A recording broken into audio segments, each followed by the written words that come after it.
ನಾವು ಯಶವಂತಲ್ಲಿ ನಾವು ಬರೋದು 9:40ಕ್ಕೆ ನಾವು ಇಲ್ಲಿ ರೀಚ್ ಆಗಿವಿ. ರಾತ್ರಿ ಬಂದಿದ್ದೆ ರೀ ಲಿಂಗಸೂರ್ಲಿದ್ದ ರಾತ್ರಿ 9:40ಕ್ಕೆ ನಮಗೆ 3:15ಗೆ ಗೊತ್ತಾಯ್ತು ರೀ. 4:15ಗೆ ನಾವು ಬಸ್ ಹತ್ತಿದ್ರಿ. ಇಲ್ಲಿ ರೀಚ್ ಆಗಿದ್ದಂದ್ರೆ 9:40ಕ್ಕೆ ಇಲ್ಲಿ ಹಿಂಗೆ ಆಗೈತೆ ಹುಡುಗಿ ಜಗಳ ಆಡಿಕೇಸಿ ಹಿಂಗೆ ಎದಕ್ಕೆ ನಾವು ಹೆಂಗೆ ಕೇಳೋಕೆ ತಾಯಿ ಮಗಳಿಗೆ ಆಯ್ತು ಅಂತ ಹೇಳಿದ್ರೆ ಅದೇ ಅಷ್ಟೇ. ನಾವು ಈಗ ನಮ್ಮ ಬುಗುಲಿಗೆ ನಾವೇನಂದ್ರೆ ಹಿಂಗೆ ಡೆತ್ ಆಗಿರಂದ್ಗಳೇ ಅವಸರ ಎಲ್ಲ ಒಂತ ಹಂಗಾಗಿ ನಾವು ತಿರ್ಗಿ ಏನು ಕೇಳಾರ ಫೋನ್ ಹಂಗಾಗಿ ತಗೊಂಡು ಒಂದು ಬೇರೆ ಕಡೆ ಕೆಲ್ಸಕ್ಕೆ ಹೋಗ್ತಿದ್ವಿ ರೀ. ವರ್ಕಿಗೆ ಹೋಗಿದ್ನಿ. ಆ ವರ್ಕ್ಲಿದ್ದು ಬಂದು ಈ ಕಡೆ ಬರೋಕ್ಕೆ ಒಂದು ಸ್ವಲ್ಪ ಟೈಮ್ ಆಯ್ತು ರೀ. ಅಷ್ಟೊತ್ತಿಗೆ ಆಸ್ಪತ್ರೆಗೆ ಹೋಗಿ ನಾವು ತುಮಕೂರು ಇರ್ತೀನಿ ರೀ. ಯಾರು ರೀ? ಹಾಂ, ಬೆಂಗಳೂರು ಇರ್ತಿದ್ರಿ.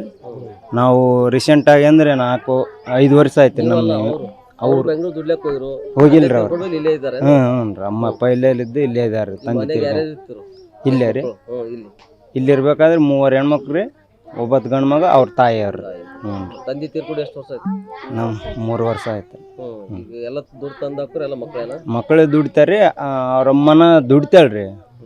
ಮನೆಗಿನ್ನಿ ಎಲ್ಲ ಕ್ಲೀನಿಂಗ್ ಹೋಗಿ ಎಲ್ಲ ದುಡ್ದು ಕೇಸಿ ಕೆಲಸ ಮಾಡ್ಕೊಂಡು ಈ ತಮ್ಮ ತಲೆ ಜಾಸ್ತಿ ದುಡ್ಡು ಗಿಡ್ಡಿದ್ದು ಅಂದರೆ ಈ ಕಿರಾಯಿ ಕಟ್ತಾಳ್ರಿ ಮನೆದು.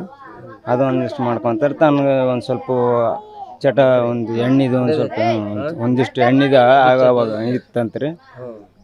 ಅಷ್ಟೇ. ಅಂದ್ರೆ ಈ ಮಕ್ಕಳು ದುಡ್ಡು ತಂದು ಹಾಕಿದ್ರೆ ಕುಡಿತಿಲ್ಲ? ಇಲ್ಲ ಮಕ್ಕಳು ಹೇಳ್ತಾರೆ, ಅಮ್ಮ ನೀ ಚೆನ್ನಾಗಿ ಜೀವನ ಹಾಳು ಮಾಡ್ಕೊಂಬೇಡ್ರಿ, ಹಂಗೆ ತಿರ್ಕೊಂಡ ನೀವು ಹಂಗೆ ಮಾಡಬೇಡ್ರಿ, ನಮ್ಮ ಕೈಯಾಗ ಎಲ್ಲ ಬೂಕಿ ಕೊಟ್ಟು ಹೋಗ್ತೀರಿ, ನಾವು ಅನ್ನ ತಾತೀವಿ ತಂದೆ ತಾಯಿ ಇರ್ಲಾರ್ದಂಗೆ ಚೆನ್ನಾಗಿ ಹೇಳಿ ಅಂತ ಸ್ವಲ್ಪ ಹೇಳ್ತಿರ್ತಾರೆ. ಹಂಗೆ ಮತ್ತು ಅವ್ರಿಗೆ ಜ್ಞಾನ ಇರ್ಲಾರ್ದವ್ರಿಗೆ ಏನು ಮಾಡೋಕೆ ಅವ್ರು ಕೂಡ ಹಂಗೆ ವಾದ್ಯ ಹಾಕಿರ್ತಾ ಇರ್ತಾರೆ. ಅಂದ್ರೆ ಬಟ್ ಇದೇ ಫಸ್ಟ್ ಟೈಮ್ ರೀ ಇದು ಈ ಥರ ಘಟನೆ ಆಗಿದ್ದಂದ್ರೆ. ಅವ್ರು ಏನು ಜಾಸ್ತಿ ಒದ್ರಾಡಲ್ರಿ,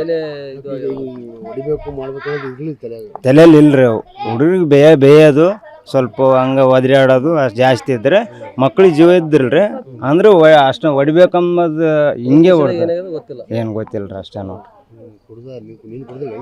ಏನು ರೀ? ನಿನ್ನೆ ರೀ ನಾವು ಬಂದೇ ಇಲ್ಲ ರೀ. ನಾವು ಅವ್ರು ಇದ್ದಿಲ್ಲ ರೀ. ಅಷ್ಟೊತ್ತಿಗೆ ಸ್ಟೇಷನ್ಗೆ ಹಿಡ್ಕೊಂಡು ಹೋಗಿದ್ದಾರೆ. ನಾವು 9:40 ಎಲ್ಲ ಮುಗ್ದ ಹೋಗಿತ್ತು ರೀ. ಬರೀ ನೆಲದಲ್ಲಿ ಬಂದೀವಿ ರೀ. 11 ತಾಯಿ ಅದಕ್ಕೆ ಮಾಡೋರಿಗೆ ಯಾವ ನಾವು ಹೇಳಕ್ಕೆ ಬರಲ್ಲ ರೀ. ಅವ್ರ ಮನುಷ್ಯನಲ್ಲಿ ಏನಾಯ್ತು, ಹೆಂಗಾಯ್ತು ಹೆಂಗಿಲ್ಲ. ಈಗ ಆಕಸ್ಮಿಕವಾಗಿ ನಿಷೇಧಾಗ ಹಿಂದೆ ಹೊಡೆದ್ರು ಮುಂದೆ ಹೊಡೆದ್ರು ನೇಣು ಹಾಕಿದ್ರು. ನೇಣು ಹಾಕೋಷ್ಟು ಶಕ್ತಿ ಇಲ್ಲ ಆಕೆ. ಆ ಹುಡುಗಿನ ಎತ್ತೋಷ್ಟು ಶಕ್ತಿ ಇಲ್ಲ ರೀ.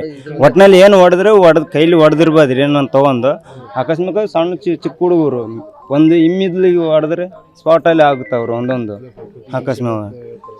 ಹುಸಿ ಸಿಗೋಕೆ ಅಷ್ಟು ಶಕ್ತಿ ಆ ಹುಡುಗಿ ಒದ್ದಾಡ್ತೈತೆ ರೀ. ಅಷ್ಟು ತನಿಖೆ ಆಗ್ಬೇಕ್ರಿ. ಅದು ತನಿಖೆ ಲೆಕ್ಕಕ್ಕೆ ಅಂದ್ರೆ ಆಗುತ್ತವ್ರು ಅವೆಲ್ಲ.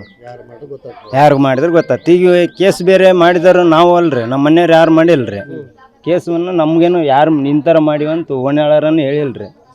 ಮಾಡಿದಾರು ಈಗ ನಾವು ಹೋಗಿ ಹಿಂಗೆ ಮಾಡ್ಯಾಳ ನಮ್ಮ ಮೋಯ್ನ ಹಿಂಗೆ ಮಾಡ್ಯಾಳ ಅಂತ ಕೇಸ್ ನಾವು ಕೇಸ್ ಕೊಡೋಕೆ ಹೋಗಿಲ್ಲ. ಅದೆಲ್ಲ ತನಿಖೆ ಆದ್ಮೇಲೆ ಯಾರು ಮಾಡ್ಯಾರ ಕೇಸ್ ಮಾಡಿದಾರ ಮೇಲೆ ಎಲ್ಲಷ್ಟು ಗೊತ್ತಾಗ್ಬೇಕಲ್ಲ ಸರ್. ಇದು ಎಷ್ಟೇ ಹೇಳೋದ್ರಿ. ನಮ್ಮ ಹೆಸರು ಸುನಿಲ್ ಕುಮಾರ್ ಅಂತ ರೀ.